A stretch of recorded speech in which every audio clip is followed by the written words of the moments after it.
I knew something was rotting in the fluorescent guts of that office the moment Doug called me in and didn't even offer me a chair. Just stood there behind his desk, fiddling with his Fitbit like he was tracking how fast he could gut 20 years of my life. We're reallocating your office, he said, like it was a damn parking space. Brittany will be moving in, effective today. No, thank you. No, you've been the backbone of this company since dial-up. Just that slimy HR smile that says we already printed the memo, so don't make this awkward. Brittany, with an I. The same Brittany who once asked me if our quarterly reports were like real legal documents or just internal vibes. The same Brittany who thought Capex was a new Pilates machine. Now she was getting my corner office with the working window and the maple desk I'd fought to have her finished after that intern spilled kombucha all over it during the great snack reorg of 2016. Be a team player, Doug added, like I was some locker room has been getting benched by a TikTok cheerleader with a clipboard. Help her get settled. Show her the ropes. Ropes? The only ropes I wanted to show Brittany were the metaphorical ones she could hang her career with. But I smiled, nodded, took the hit like a pro, then turned on my heel and walked out, straight into the open plan bullpen where half the office suddenly got very interested in their keyboards. Here's the part they don't tell you in corporate training. Getting demoted in silence hurts worse than being fired. Fired means you mattered enough to be dangerous. Demoted, you're just driftwood now. And folks, before I keep going, I gotta say this. If you're one of the 97% listening to stories like mine, without hitting subscribe, please do. It's free, it helps keep stories like this coming, and frankly, watching that little number tick up is the only thing keeping the team from stress-eating the office M and Miss So go ahead, hit that button. We'll wait. Now, back to our regularly scheduled soul-crushing. I spent the rest of that morning packing up my space, my real estate, my home, into cardboard boxes that once held toner refills. Brittany stood in the doorway like a human poodle, all glossed lips and confused authority, chewing gum like she was auditioning for bad soap. Hey Han, she said, Han, as if I was her aunt at a state fair. Do you know how to get the Bluetooth to work in here? Doug said you'd like totally hook me up. No, Brittany. But I do know how to install a fire suppression system using only Red Bull and sarcasm. I swallowed every bit of my rage and pointed at the manual on the shelf, third binder from the left, labeled Office Tech Setup. I know because I built that damn shelf system. Every binder, every color-coded tab, every carefully printed label laminated in triplicate. She giggled, called it cute. Cute. I didn't cry. I didn't scream. I just finished sealing my last box, labeled it with the brittle elegance of a woman too old for passive aggression, but too smart for open war, and wheeled it out to the shared cubicle I'd been reassigned to. A literal broom closet of a desk next to the break room, where the smell of reheated salmon and career regret lingers in the drywall. That's when Doug walked by again, this time with a clipboard and the soft, predatory enthusiasm of a man who thinks giving you busy work is the same as giving you dignity. Marlene, he said, I do have something meaningful for your final week. We're doing a full archive cleanup. Lease docs, property files, expense approvals.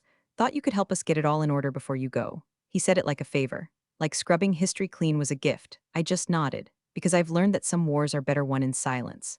I took the assignment, walked past Brittany lighting a lavender candle in my office, and headed straight for the archive room in the basement. Cold, dusty, forgotten, just like me, but that's where the real stories live. In paper, in signatures, in ink that doesn't forget. And I was about to find one hell of a story. By Tuesday, my old office smelled like a Yankee Candle factory had rear-ended eclairs. Brittany had already replaced my desk lamp with a pink Himalayan salt rock that doubled as her emotional support crystal, and swapped my ergonomic chair for a white faux fur monstrosity that looked like it had been taxidermied on TikTok. I stood in the doorway for one full breath, just to witness the carnage. Lavender votives flickering beside framed selfies, a plush throw pillow embroidered with Boss Babe, and Doug, my boss of 20 years, standing in the corner laughing like a drunk dad at a bar mitzvah. Oh my God, D, Brittany squealed. You have to sit in the fuzzy chair. It's like being hugged by serotonin. D, she called him D. I swear something in my spinal column cracked sideways when I heard that. Like a tiny vertebrae whispering, this is your villain origin story. I turned away before either of them could see the look on my face, some mutant blend of shock, nausea, and the kind of dead-eyed amusement only a woman who's been corporate roadkill before can feel. My new desk, if you could call it that, was wedged between the refrigerator and the office supply cabinet. Every time someone grabbed a Diet Coke or bumped into the shelf for a Sharpie, my monitor wobbled like it was on a damn cruise ship. I kept a box of tissues near the keyboard, not for crying, but to clean the splashes of someone's reheated chili every afternoon. Coworkers, they ghosted me like I had the HR plague. Even Janice from compliance, who once cried in my arms after her dog died, wouldn't make eye contact in the hallway. I'd become radioactive, untouchable, proof that tenure didn't mean jack if you didn't wear stilettos and fake laugh at Doug's jokes about golf. So I did what any betrayed workhorse would do. I went full automaton.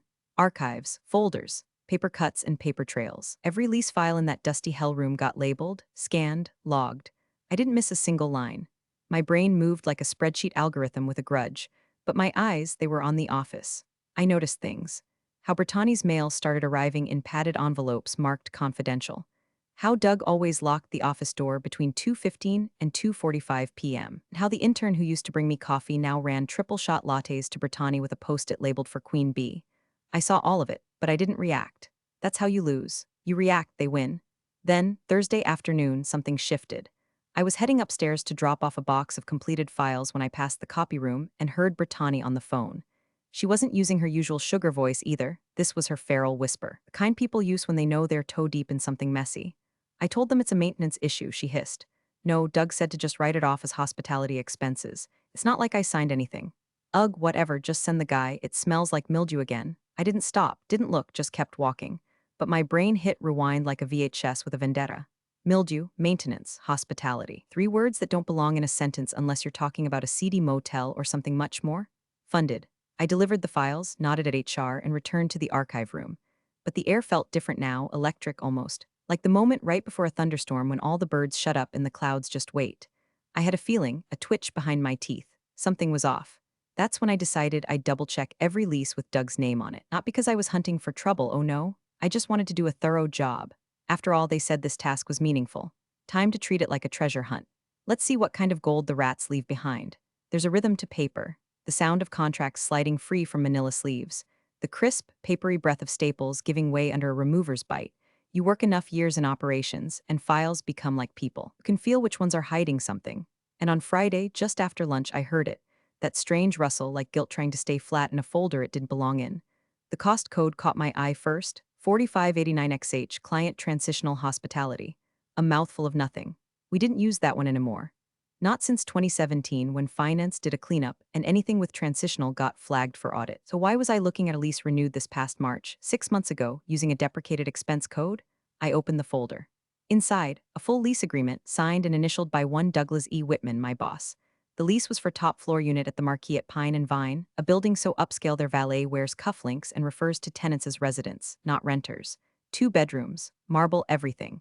Monthly rent just shy of $5,000. Billed directly to the company with the same generic memo. Client interface continuity housing. Yeah, and I'm the Queen of Norway. But it was the address that really punched me in the stomach. Unit 1702. I remembered that number, clear as day. Brittany had mentioned it to the intern in the elevator 2 weeks back while I stood behind her, invisible. It's like the best view ever. And the bathtub? Girl. I could drown a bad mood in that tub. I just stood there at the time, clutching my sad little thermos of Earl Grey, pretending not to exist. But now, I was holding the paper proof that her bathtub of healing was being paid for with company funds, under a cost code buried so deep even the accountants wouldn't find it unless they knew where to look. I didn't smile. I didn't gasp. I just sat back in the cracked office chair, Lease in my lap, and stared at it, long and hard, like it might blink first. It wasn't anger. Not yet. It was something deeper, older, like a muscle memory from a past life where women like me were burned for noticing the wrong things. I'd spent my entire career watching men like Doug get promotions for mediocrity and bonuses for cover-ups. This wasn't new. What was new was that they thought I was gone already.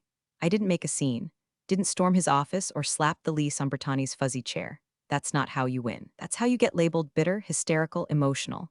No, I was going to do this my way, the Marlene way. I quietly slipped out of the archive room and walked to the second-floor copy machine, the only one in the building that didn't log user IDs since the firmware update never got finished. I made 2 copies of the lease, one for safekeeping, one for compliance. Then I returned to the archive room and placed the original back in its folder, right where it had been, untouched as if I'd never seen it. But oh, I'd seen it. And now I couldn't unsee what I knew. Doug wasn't just sleazy, he was stupid. They'd poked the wrong wasp nest. And I wasn't about to sting him. No, that would be too kind. I was going to let the hive collapse on its own. Let the truth rot its way through the walls and floorboards until there was nothing left but paperwork and panic.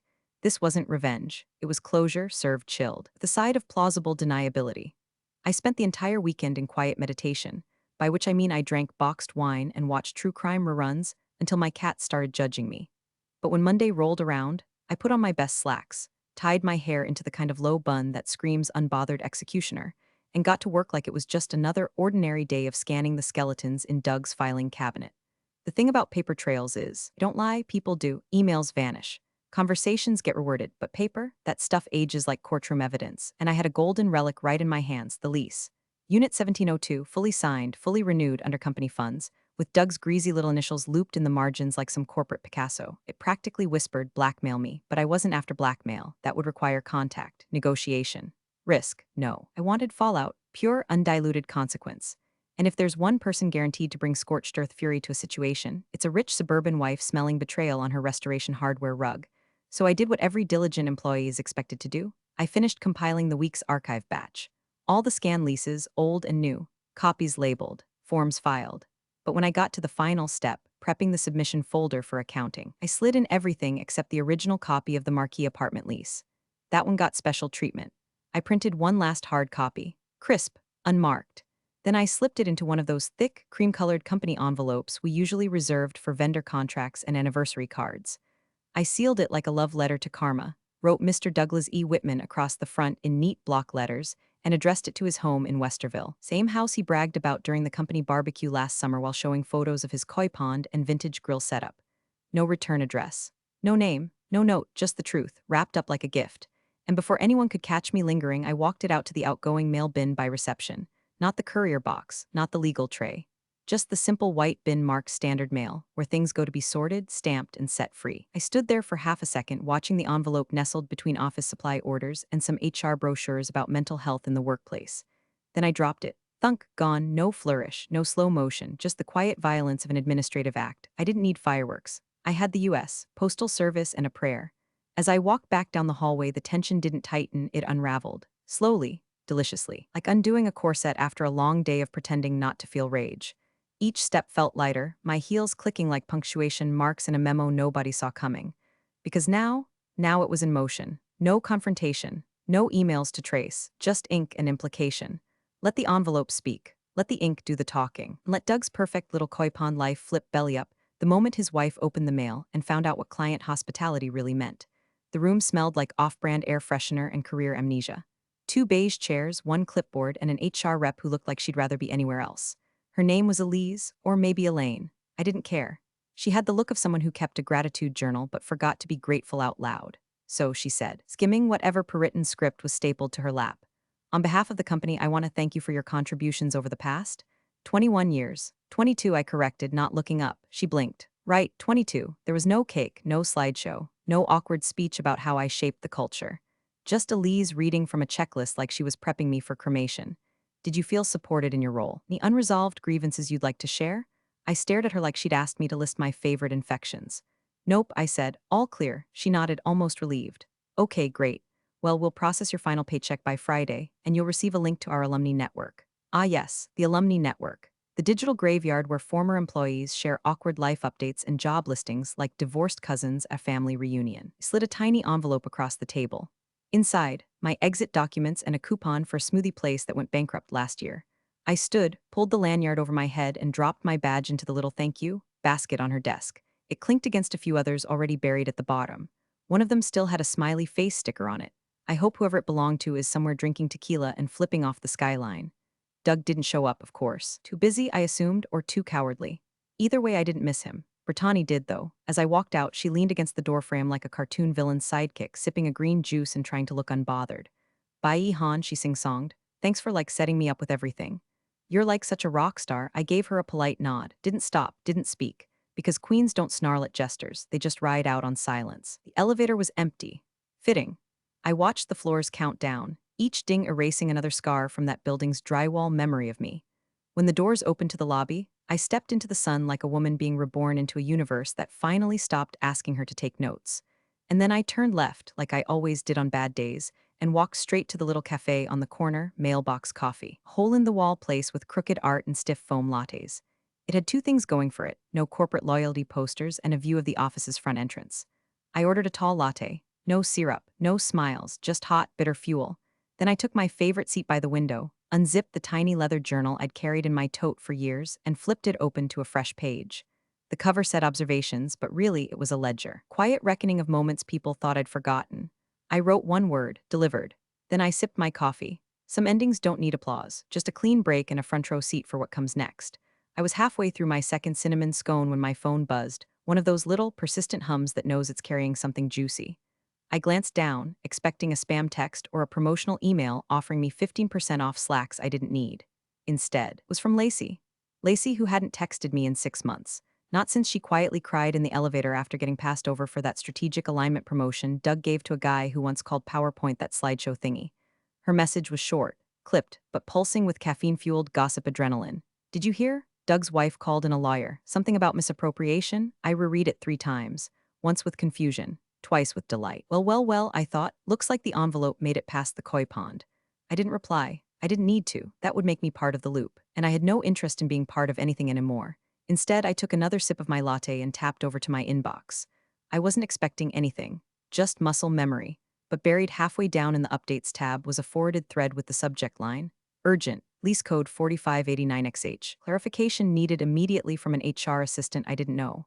Forwarded by accident, I assume from someone I did, Brian, the finance guy with the ulcer and the breath mints. Doug's personal Gmail was CC'd. Not his work email, his personal one. You don't do that unless you're panicking.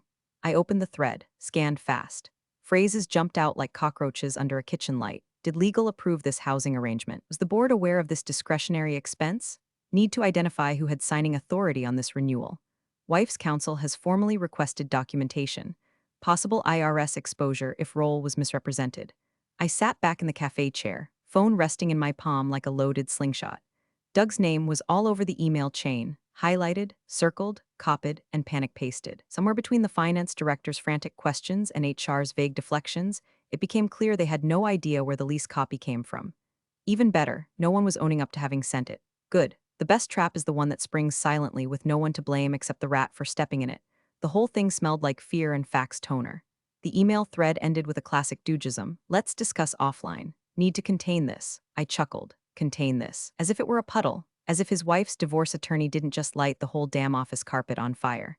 I closed the thread, deleted the message, and powered the phone down completely. No screenshots, no breadcrumbs, no need to reply to Lacey. No need to chime in with oops or thoughts and prayers. The wheels were in motion. And I wasn't behind them, I was watching from a safe distance, warm pastry in hand, like a commuter who just barely missed a bus that exploded 2 blocks later. I leaned back in the cafe chair, sunlight warming my collarbones, and let the chaos ride on without me. There's a freedom in being forgotten, until you're the only thing anyone can talk about. By Wednesday morning, the building was hemorrhaging decorum. The receptionist stopped saying good morning. HR's door was shut tighter than a banker's conscience. And someone, possibly Janice from compliance, taken to muttering, well, this is above my pay grade every time the copier jammed, which was often. I wasn't there, of course. But gossip moves faster than Outlook. And thanks to a certain junior staffer with a conscience and a VPN, I had a front row seat to the show without ever leaving my cafe. He messaged me through an encrypted app we once used to coordinate a surprise retirement party for an IT guy who turned out to be embezzling office supplies. Irony wasn't lost on me. It's chaos, he typed. Doug's wife has lawyers crawling all over accounting. She's demanding a full valuation of everything, side perks, expense cards, company housing. Even the holiday bonuses are under scrutiny. I sipped my cappuccino, perks, off-book benefits. The little lies that pile up like mold under corporate wallpaper. It was all unraveling, and the best part? No one knew where to tug to stop it, because there was no tug. Just drift. Doug, of course, was now working remotely, which we all know is HR code for drinking bourbon at noon and fielding frantic calls from legal. And Brittany, gone. No sick note, no mental health day, just silence. Like she'd slipped into witness protection or maybe just didn't want to face the hallway glances anymore. Rumors bloomed like mildew. She was crying in the stairwell. She got sent home for optics. She told someone in marketing. Wasn't even my idea. I let the junior staffer keep typing. Let him spill the nervous energy like someone unloading groceries in the rain. When he finally asked, do you know anything about this? I replied with the digital equivalent of a shrug. Heard whispers. Nothing concrete. Take care of yourself. Then I logged out. Not because I felt guilty, but because the moment was here, the one I'd been circling since I found that lease. The moment I pressed send on something I'd prepared weeks ago, long before I dropped the envelope in Doug's mailbox. An anonymous upload. One single PDF. Titled, Code 4589XH, Documented Misuse Pattern, Q1, Q3, no signature. No breadcrumbs. Just a clean, quiet upload to the company's internal whistleblower portal. Set up during that brief post-#MeToo panic window when the board swore transparency was a core value. I watched the upload bar fill. 47 pages. Scanned evidence, timeline, excerpts from receipts, a trail of fingerprints without a single name attached. Then I deleted my work email. Permanently. No backup, no forwarding address. The account vanished like a ghost evaporating at sunrise. I didn't need it anymore. I wasn't an employee. I wasn't a threat. I was something worse. A footnote no one paid attention to until the appendix became the ending. The clouds rolled in that morning like they'd been scheduled to match the mood. Low and gray, thick with the kind of energy that makes people lock their car doors a little faster. I arrived at the cafe just past 9, ordered my usual croissant, twice baked, thank you very much, and claimed my usual table by the window. It didn't take long. By 9:17, black sedans started nosing into the parking lot like sharks. By 9:23, the regional counsel from Boston stepped out of one, stiff suit, tighter jaw. By 9:31, two junior partners walked in without their usual banter, eyes down, phones clenched like prayer beads. Emergency board meeting. You could practically feel the urgency leaking out of the revolving door every time it spun. Word had gotten out. Apparently someone, everyone was asking what exactly Brittany's job description had been. Because if she wasn't an official client rep, then the company had paid for her luxury apartment under a false claim, which, in the eyes of the IRS and any competent auditor, translated to housing-related tax fraud. Oops.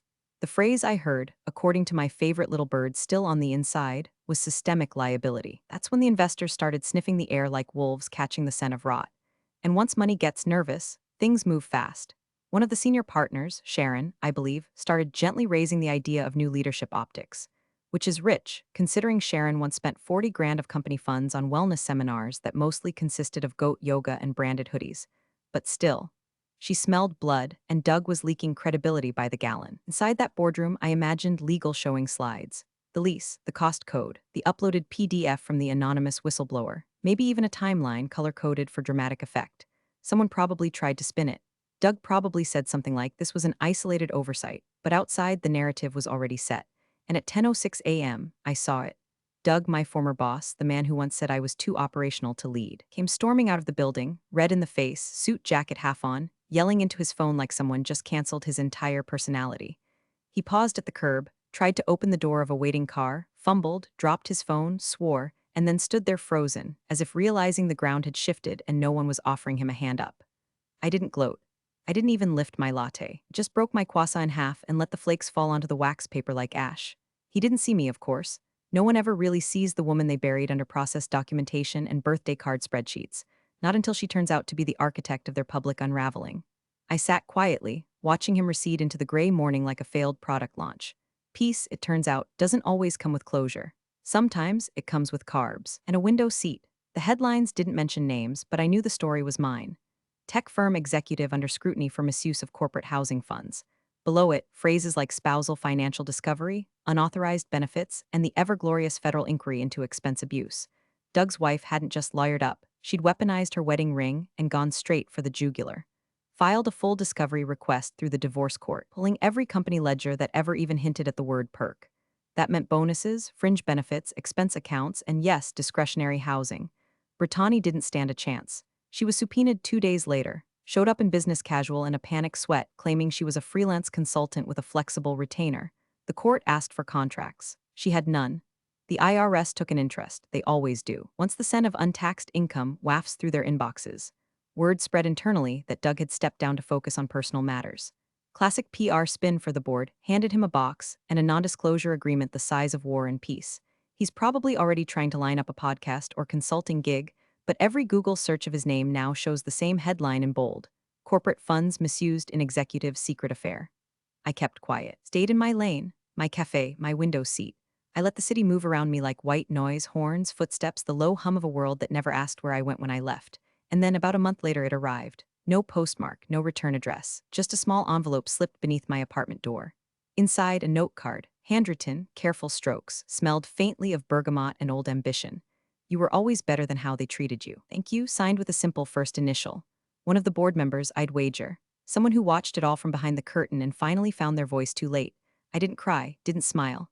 Just folded the card and tucked it into the back of my leather journal, right next to the word I'd written weeks earlier, delivered.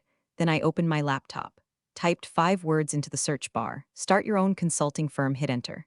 And there it was, 1,000 paths forward. Mine now, all mine. I flagged one article, ordered a second coffee, and leaned back in my chair, watching the building across the street where it all began. Smaller now, grayer, like a relic of someone else's story. Because the difference between revenge and justice, one sets fire, the other rebuilds. Big thanks for watching, you sneaky seniors. Subscribe to keep the coffee pot brewing revenge. Your ex-colleagues won't know what hit 'em.